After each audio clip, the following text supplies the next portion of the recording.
அந்த ஐயாச்சாமிங்கிற தாசில்தார் இந்த பதவியை ஒரு பெரிய அதிகார இடமா பார்த்துருக்காரு.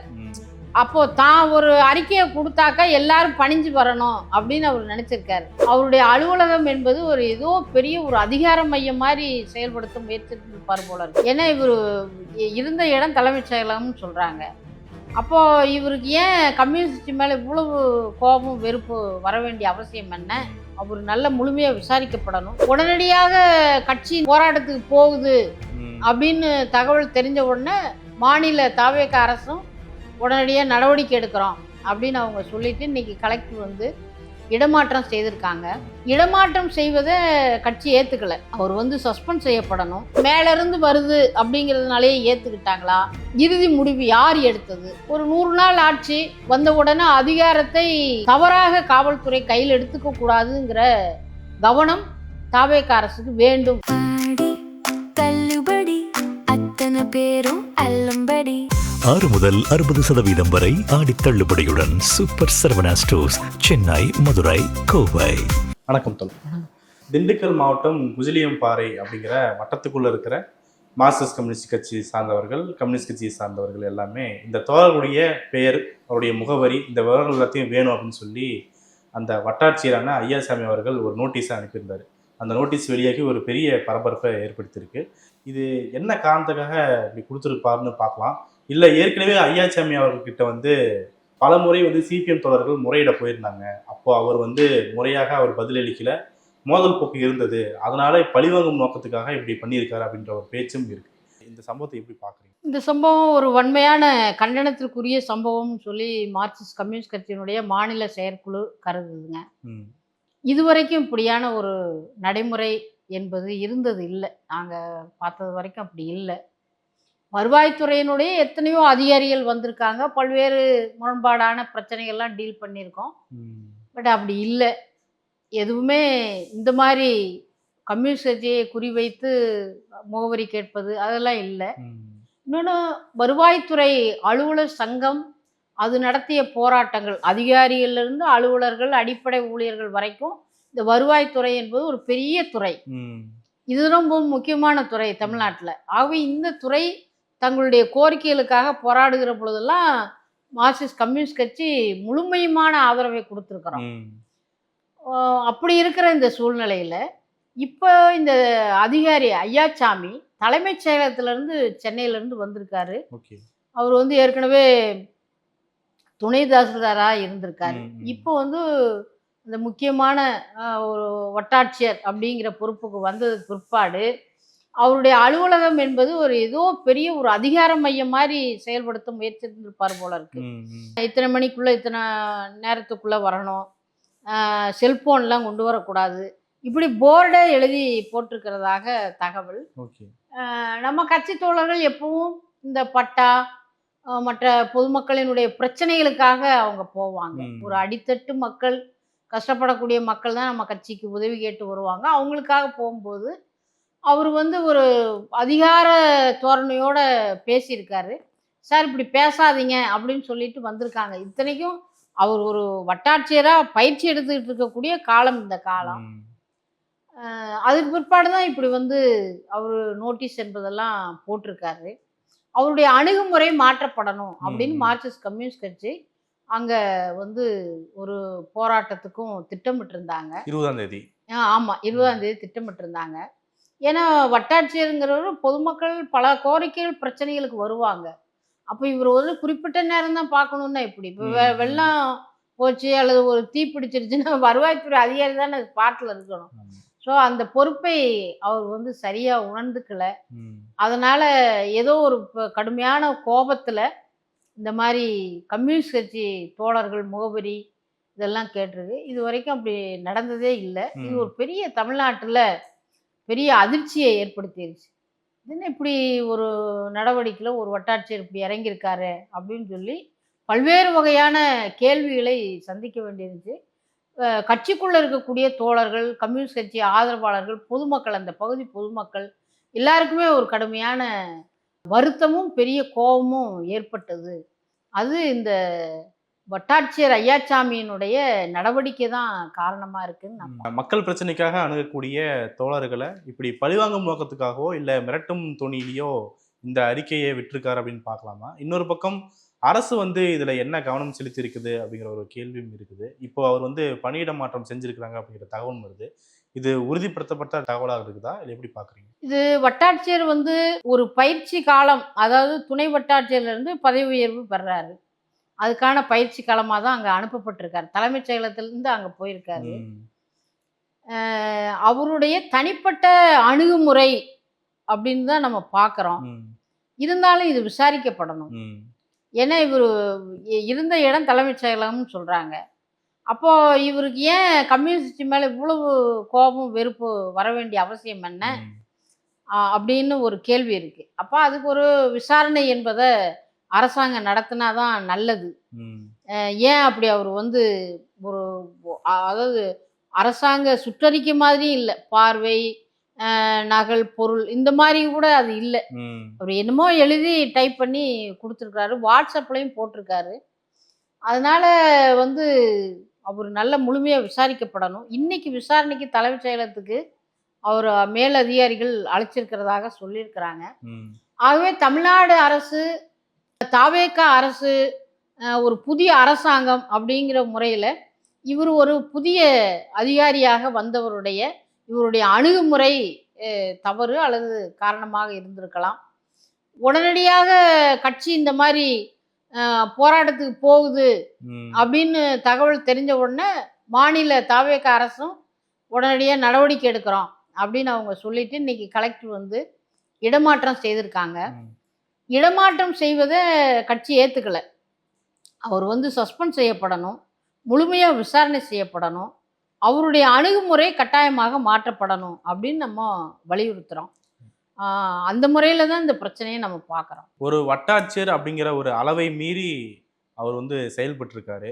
இது வந்து அரசுடைய சட்டங்களை, சட்ட விதிகளை வந்து மீறுவதாக அமைந்திருக்குதா அப்படிங்கிற ஒரு கேள்வி இருக்குது. இதுக்கு அரசு உரிய நடவடிக்கை எடுக்க வேண்டும் அப்படிங்கிற பார்வை இருக்குது. எப்படி பார்க்குறீங்க? அரசு உரிய நடவடிக்கை எடுக்கணுங்க. அது விசாரணை பண்ணுவதோட மட்டும் இல்லை. இப்போ தலைமைச் செயலகத்துக்கு அழைச்சி விசாரணை பண்ணுறாங்க ஐயாச்சாமியை, விசாரணை பண்ணட்டும். அவர் எந்த சூழ்நிலையில் அப்படி வந்து எழுதினாரு அப்படிங்கிறது தெரியணும். ரெண்டாவது, அவர் மேலே தற்காலிக பணி நீக்கம் அப்படிங்கிற நடவடிக்கையும் தேவைப்படுது. மூணாவது, கம்யூனிஸ்ட் கட்சிக்கு மட்டுமல்ல, எந்த அரசியல் கட்சியாக இருந்தாலும் அந்த கட்சியில் இருக்கக்கூடிய உறுப்பினர்கள் அல்லது பொறுப்பில் இருக்கிறவங்க அவங்க விவரங்களை எல்லாம் சேகரிக்க வேண்டிய அவசியமெல்லாம் கிடையாது. இதெல்லாம் கடந்த காலங்களில் மிஸ்ஸா பீரியடு, ஒரு எதேச்சதிகரமான அரசாங்கங்கள் இருக்கிற பொழுது இந்த நடவடிக்கை மேற்கொள்வாங்க, இன்னொரு பயமுறுத்துவதற்காக. இந்த மாதிரி தகவல் திரட்டுறது அப்படின்னா போலீஸாரை வச்சே மறைமுகமாகவே திரட்டிடுவாங்க, இப்படி வெளிப்படையெல்லாம் அறிவிச்சுட்டுலாம் பண்ண மாட்டாங்க அப்படிங்கிற சில பார்வையும் தோழர்கள் முன்வைக்கிறத பார்க்க முடிஞ்சது. அப்போ இது வேண்டுமென்றே மிரட்டும் வகையில தான் இந்த அறிவிப்பு வெளியாகி இருக்குதா அப்படிங்கிற கேள்வி இருக்கு. ஆமா, அதாவது மிரட்டும்னா அந்த அந்த ஐயாச்சாமிங்கிற தாசில்தார் இந்த பதவியை ஒரு பெரிய அதிகார இடமா பார்த்துருக்காரு. அப்போ தான் ஒரு அறிக்கையை கொடுத்தாக்கா எல்லாரும் பணிஞ்சு வரணும் அப்படின்னு அவர் நினைச்சிருக்காரு. அதுல இருந்து தான் இந்த கடிதங்கள் இதெல்லாம் அவர் எழுதியிருக்காரு. கம்யூனிஸ்ட் கட்சியை ஒடுக்குவதற்கு, அதாவது அதனுடைய நடவடிக்கைகளை வந்து முடக்குவதற்கு பிரிட்டிஷ் ஆட்சி காலத்திலையும், ஏன் ஜெர்மனில் கூட ஹிட்லர் ஆட்சி காலத்தில் கூட எத்தனையோ தடைகளை எல்லாம் உடைத்தெறிந்து தான் கம்யூனிஸ்டுகள் இயங்கி வந்திருக்காங்க.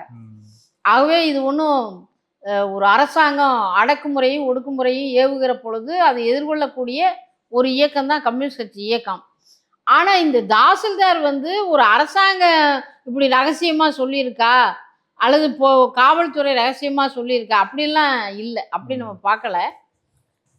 இவர் இந்த தாசில்தார் வந்து தன்னுடைய அதிகாரத்தை மிகைப்படுத்தி பார்த்து அவர் வந்து இந்த அணுகுமுறையை அவர் கையில் எடுத்திருக்காரு. இந்த பகுதியில் கம்யூனிஸ்டுகள் நமக்கு கட்டுப்பட்டு இருக்கணும், வந்து அனாவசியமாக அலுவலகத்துக்குள்ளே வந்து போராட்டம் இதெல்லாம் பண்ணக்கூடாது, அது வந்து அமைதியாக இருக்கணும், அலுவலகம் அமைதியாக இருக்கணும், அதிகாரத்துக்கு கீழே தான் மக்கள்லாம் அப்படிங்கிற நினைப்பில் இருந்து தான் அவர் அந்த சுற்றறிக்கையை அனுப்பியிருக்கிறாரு. தனிப்பட்ட முறையில் அவர் வந்து ஒரு நடவடிக்கை எடுக்கப்படக்கூடியவராக தான் நம்ம பார்க்குறோம். ஏன்னா இத்தனை ஆண்டு காலம் நம்ம தமிழ்நாட்டில் இருந்திருக்கோம். அரசுகள் அதிமுக ஆட்சி, திமுக ஆட்சி, திமுக ஆட்சி, அதிமுக ஆட்சி, இப்போ தாவேக ஆட்சி, எல்லா காலங்கள்லையும் இந்த அரசினுடைய அரசாங்கங்கள் அதிகாரத்துக்கு வர்றவங்க கட்சிகள் வேறையா இருக்கலாம். பட் இந்த அரசாங்கத்தினுடைய துறைகள், அந்த ஊழியர்கள், அலுவலர்களுடைய போராட்டத்தில் மார்க்சிஸ்ட் கம்யூனிஸ்ட் கட்சி எப்பவுமே தோழமையோட இருந்திருக்கு. அது இந்த துறை மட்டுமல்ல. இப்போ இந்த செவிலியர்களுக்கு 2500 பேருக்கு தனியாக அவங்கள நிரந்தரப்படுத்தணும் அப்படின்ற போராட்டத்தை நடத்துகிற பொழுது நம்ம தான் ஆதரவு கொடுக்குறோம். அரசு ஊழியர் ஆசிரியர்கள் போராட்டத்தப்போ நம்ம தான் ஆதரவு கொடுக்குறோம். அது மாதிரி வருவாய்த்துறை ஊழியர்கள் விஏஓலாம் இருக்காங்க பாருங்களேன், அவங்களுக்கெல்லாம் பதவி உயர்வே இல்லாமல் இருந்தது. கம்யூனிஸ்ட் கட்சி தான் சட்டமன்றத்தில் பதவி உயர்வு வேணும்னு சொல்லி அவங்களுக்கெல்லாம் இது பண்ணது. ஆகவே இந்த வருவாய்த்துறை என்பது அதனுடைய ஜனநாயக போராட்டங்களுக்கெல்லாம் கடந்த காலத்துலேருந்து இப்போ வரைக்கும் ஒரு நல்ல உறவு இருக்கக்கூடிய ஒரு கட்சி. ஆகவே இந்த இந்த ஐயாச்சாமி என்ற இந்த புதிய வட்டாட்சியர் இவருடைய அணுகுமுறையும் நடவடிக்கையும் சிந்தனையும் ஒரு அதிகார வர்க்க போக்கோடு ஒரு எதேச்ச அதிகார தன்மையோடு இருந்திருக்கு. ஆகவே அவர் சஸ்பெண்ட் பண்ணணும், அவரை சஸ்பெண்ட் செய்யணும் அப்படிங்கிறத மட்டும்தான் நம்ம பார்க்குறோம். இந்த நோட்டீஸ் நேற்று வெளியாயிருக்குன்னு பார்த்தீங்கன்னா இன்னொரு நோட்டீஸுமே வருது.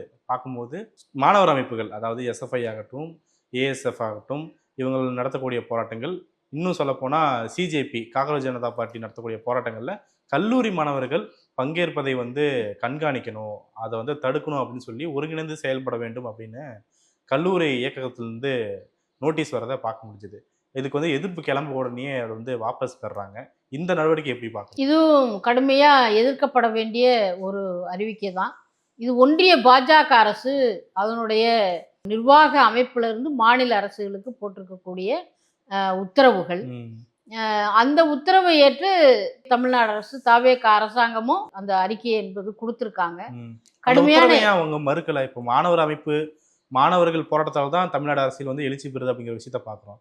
அந்த உத்தரவை ஏன் தமிழ்நாடு அரசு அப்படியே ஃபாலோ பண்ணாங்க, ஏன் மறுக்கல? அதான் அந்த உத்தரவு இப்போதான் போட்டிருக்காங்க. இப்போதான் அந்த அறிக்கை என்பது வந்திருக்குன்னு தகவல். அது உடனடியாக எதிர்ப்புகள் வந்த உடனே அதை இப்போ வாபஸ் வாங்கியிருக்கிறாங்க. அரசினுடைய அதிகாரிகளினுடைய கவனத்துக்கு நேரடியாக வந்திருந்தாலும் வராவிட்டாலும் இந்த அணுகுமுறை என்பதை நம்ம ஏற்றுக்கொள்ளலை. மாணவர்கள் கல்லூரி வளாகங்களுக்குள்ளே போய் கேம்பஸ்குள்ளே போய் அவங்கள கைது பண்ணுவது, போராட விட மாட்டோம்ங்கிறது தடுக்கிறது, இந்த மாதிரி ஒரு புதிய நடவடிக்கைகளை, அடக்குமுறை நடவடிக்கைகளை ஒன்றிய பாஜக அரசு அது சுற்றறிக்கை மூலம் மட்டுமல்ல, காவல்துறை, உள்துறை அமைச்சகம் மூலமாக பல வழிகளில் அது செய்யும். அப்படி செய்யக்கூடாது அப்படிங்கிறத நாங்கள் மார்க்சிஸ்ட் கம்யூனிஸ்ட் கட்சி வலியுறுத்துகிறோம். தமிழ்நாட்டில் இது மாணவர்கள் போராட்டங்களோடு மட்டுமல்ல, மாணவர்கள் இளைஞர் போராட்டங்களோடு மட்டுமல்ல, பல்வேறு வகையான பொதுமக்களினுடைய போராட்டங்களையும் காவல்துறை தொடர்ந்து அத்துமீறி கொண்டே இருக்கிறது அப்படின்னு நாங்கள் பார்க்குறோம். பல உதாரணத்தை நம்ம சொல்ல முடியும். ஆகவே தாவேக அரசு ஆட்சி காலத்தில் இந்த 100 நாளில் காவல்துறையினுடைய நடவடிக்கை ஒரு ஜனநாயக போக்கோடு இருக்கணும் அப்படின்னு மார்க்சிஸ்ட் கம்யூனிஸ்ட் கட்சி வலியுறுத்துது. அப்படின்னா அதனுடைய பொருள் அது அத்துமீறி கொண்டிருக்கிறது அப்படின்னு அர்த்தம். அதோடு இணைந்தது இப்போ ஒன்றிய பாஜக அரசு போராட்டங்களை எல்லாம் ஒடுக்குவதற்காக இந்த அறிவிக்கையை அனுப்பியிருக்காங்க. அதே தலைமைச் செயலகம் அதை வாபஸ் வாங்கியிருக்கிறது நல்ல விஷயம். அதை அமுல்படுத்தக்கூடாது. வாபஸ் வாங்கினதோடு மட்டுமல்ல, அதை அமுல்படுத்த மாட்டோம் அப்படிங்கிறதையும் ஒன்றிய அரசுக்கு அவங்க தெரிவிக்கணும். இந்த அறிவிப்பை வெளியிடுறதன் மூலமாக பெரும் எதிர்ப்பு வரும்ன்றத முன்னாடியே தாவேக அரசு கணிக்கலையா? அறிவிப்பு வெளியிட்டுருவோம், எதிர்ப்பு வந்தால் வாபஸ் வாங்கிக்குவோம் அப்படிங்கிற நிலைப்பாடு தான் எடுக்கிறாங்க. அது குறித்து அந்த நிர்வாக அமைப்புல இருக்கிறவங்களுக்கு தான் தெரியும். அதாவது அவங்க என்ன முடிவு பண்ணாங்க, இது அவங்க கவனத்துக்கு போனதா, பரிசீலனை செய்தார்களா, தலைமைச் செயலர் கவனத்துக்கு போகாம நோட்டீஸ் அந்த அறிவிப்புங்கிறது வந்திருக்காது. அப்போ ஒரு மேல இருந்து வருது அப்படிங்கிறதுனாலேயே ஏத்துக்கிட்டாங்களா, இது விவாதிக்கப்பட்டதா, ஏற்றுக்கொள்ளலாமா ஏற்றுக்கொள்ளக்கூடாதா அப்படின்னா அது அந்த இறுதி முடிவு யார் எடுத்தது அப்படிங்கிற விவரங்கள் நமக்கு இல்லை. நம்ம வெளியில இருக்கிறோம். அப்போ அப்படி இருக்கிறதுனால வந்த அறிவிக்கையை நீங்க வாபஸ் பெறணும், இது ஆபத்தானது அப்படின்னு நம்ம வலியுறுத்த வேண்டிய இடத்துல இருக்கோம். அதை வலியுறுத்தினதுனால, எதிர்ப்பை தெரிவித்ததுனால அதை வாபஸ் வாங்கிட்டாங்க. இது மாணவர் இளைஞருக்கு மட்டுமல்ல, மற்ற இந்த மாதிரி எழுத்துப்பூர்வமாக இல்லாமையும் காவல்துறை அங்கங்கே கோவில்பட்டி மறியல் போராட்டத்துல இருந்து எடுத்துக்கிட்டீங்கன்னாக்கா எல்லா இடங்களையும் அந்த பிரச்சனை இருக்கு. விருதுநகர் மாவட்டம் நான் நேரடியா சம்பந்தப்பட்ட ஒரு கிராமத்தினுடைய பிரச்சனையில உச்ச நீதிமன்றமே சொல்லுது, அதாவது சாதி விளக்கம் பண்ணக்கூடாது, அங்க இருக்க மக்களை அழைத்து வைத்து காவல்துறை பேசிதான் சாமியை கும்பிடணும்னு சொல்லி உச்ச நீதிமன்றம் வழிகாட்டுது. ஆனா அங்க விருதுநகர் மாவட்ட காவல்துறை ஒன் சைடா என்ன பண்ணுது, ஏற்கனவே அவங்க வந்து சாதி விளக்கம் பண்ணவங்க உள்ள வர விடாம அவங்க பெரிய திருவிழாவா கொண்டாடி முடிக்கிறாங்க. அப்போ நீதிமன்றத்துக்கே அது சொன்ன வழிகாட்டுதலையே மீறக்கூடிய அந்த துணிவை யாரு கொடுக்குறா? காவல்துறை தானே கொடுக்குது. இப்ப காவல்துறை அழைத்து வைத்து பேசி சுமூகப்படுத்தி அவங்களால முடியலைன்னா வருவாய்த்துறை கிட்ட கொடுத்து மாவட்ட ஆட்சியர் கவனத்துக்கு கொண்டு போயில அதை முடிக்கணும். அப்படி முடிக்கப்படலை. அப்போ ஒன் சைடா இருக்குதுங்கிறத நானே நேரடியாக பார்க்க முடியுது. பல இடங்கள்ல அத்துமீறல் நடந்துகிட்டு இருக்கு. இளைஞர்கள் மாணவர்கள் தாக்கப்பட்டிருக்காங்க. இதெல்லாம் மாற்றப்பட வேண்டும் அப்படிங்கிறது மார்க்சிஸ்ட் கம்யூனிஸ்ட் கட்சி இன்னைக்கு மாநில செயற்குழுவில் நாங்கள் பேசியிருக்கிறோம். ஒரு 100 நாள் ஆட்சி வந்த உடனே அதிகாரத்தை தவறாக காவல்துறை கையில் எடுத்துக்க கூடாதுங்கிற கவனம் தாவேக அரசுக்கு வேண்டும் என்று வலியுறுத்துறோம். அதையெல்லாம் தாண்டி இப்போ ஒரு அறிவிப்பு வருது, வாபஸ் வாங்குறாங்க அப்படின் போது இதை பற்றின ஒரு விளக்கம் நீங்களே கேள்வி கேட்குறீங்க இல்லையா? அதுல யார் முடிவு பண்ணாங்க, யார் வந்து முக்கிய முடிவு எடுத்தாங்கன்னு சொல்லி இதை பற்றி ஒரு விளக்கம் வந்து தாவேக அரசுகிட்ட இந்த பிரச்சனையா இருந்தாலும் சரி எந்த பிரச்சனையா இருந்தாலும் சரி வரது கிடையாது அப்படிங்கிற ஒரு பார்வை இருக்கு இல்லையா? அதை எப்படி பாக்குறீங்க? தாவேக அரசுகிட்ட அந்த பதிலை பெற வேண்டியது பத்திரிகையாளர்கள், ஊடகத்துறை தான். ஆனா விஜய் அவர்கள் பத்திரிகைகளை சந்திக்க மாட்டாங்க. நாங்க சட்டமன்றத்துல தான் கேட்போம். நாங்க வந்து இந்த ஆட்சிக்கு ஆதரவு கொடுத்துருக்கோங்கிறதுனாலே நாங்க நேருக்கு நேரா போய் நின்று எல்லாத்தையும் கேட்க முடியாது இல்லையா? அப்படி கேட்க மாட்டோம், தலையிட மாட்டோம். தமிழ்நாடு சட்டமன்றத்தில் இருக்கக்கூடிய எங்க கட்சியினுடைய எம்எல்ஏக்கள் நிச்சயமாக இந்த அறிவிக்கை இப்படி வந்திருக்கு, என்ன விவரம் அப்படிங்கிறத அவங்க கேட்பாங்க. விளக்கங்களை சட்டமன்றத்து மூலமாக கேட்போம். இப்போ எங்கள் கட்சியினுடைய மாநில குழு மாநில செயற்குழு கூடுகிற பொழுது நாங்கள் இதை இப்படி ஒரு அறிவிக்கை வந்திருக்குன்னு தெரிஞ்ச உடனே நாங்கள் கண்டனம் தெரிவித்தோம். அதனால தான் அவங்க வாபஸ் வாங்கியிருக்காங்க. இப்படி எதிர்ப்பை காட்டி தான் நம்ம அவர்களுக்கான அந்த பதிலை அவர்களிடமிருந்து பெற முடியுது. தனிப்பட்ட முறையில் அவங்க ஏன் விளக்கம் கொடுக்கலைங்கிறதுக்கு நம்ம விளக்கம் கொடுக்க முடியாதே. இல்லை, ஒரு அரசாகவே அந்த அக்கௌண்டபிலிட்டி எடுத்துக்க மாட்டேறாங்க, தகவல்களை வெளியே டிரான்ஸ்பரன்ஸாக சொல்ல மாட்டேறாங்க அப்படிங்கிறது தானே பேச்சு பொருளாரு. பகிரங்கமாக அவங்க சொல்லலை. ஆனால் வந்து சில விஷயங்களை நாங்கள் வந்து கட்சி ஒரு கண்டன அறிக்கை கொடுக்குற பொழுது அது அவங்கள கவனப்படுத்துதுன்னு தான் நான் பார்க்குறேன். கவனப்படுத்து, அதுதான் இந்த அறிவிக்கை. அது மாதிரி அந்த குஜிலியம்பாறை வட்டாட்சியர் உட்பட இன்னும் சில கோரிக்கைகள், நம்ம விவசாயிகளுக்கான கடன் தள்ளுபடியில் தொடர்ச்சியாக நம்ம போராட்டங்கள் மூலமாக வலியுறுத்தினோம். இது மாதிரியான சில கோரிக்கைகளை வந்து அரசு கவனத்துக்கு கொண்டு போகிற பொழுது அவங்க வந்து கவனிக்கிறாங்க, நடவடிக்கை எடுக்கிறாங்க. ஆனால் அவங்க வந்து இதுக்கான விளக்கங்களே நேரடியாக ஒரு முன்னதாக இந்த மாதிரி அப்படிங்கிற விவரங்களே அவங்க சொல்லலை அப்படிங்கிற விமர்சனமும் இப்போ நீங்கள் கேட்ட கேள்வியோட இணைஞ்சிருக்குங்கிறதையும் பார்க்குறோம். இந்த சூழலில் பல்வேறு முக்கியமான தகவல்களை பந்திக்க மிக்க நன்றி தோழர். ரொம்ப நன்றி.